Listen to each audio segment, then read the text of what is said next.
When I told my wife that I wanted to become a Muslim, my wife, who had been a devout Christian her whole life, she told me, Sean, I will never become a Muslim.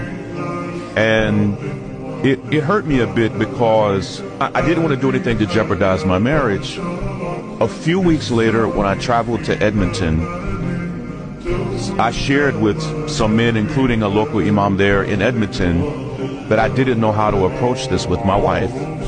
And the brother told me something that was so profound. He said, Sean, do not try to convince your wife to do this.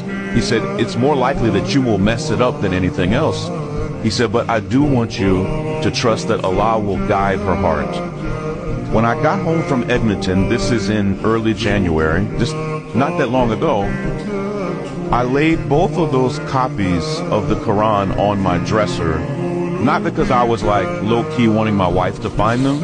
I just didn't want them to get bent up in my suitcase. I was so exhausted from traveling that I went to bed like at 8 p.m.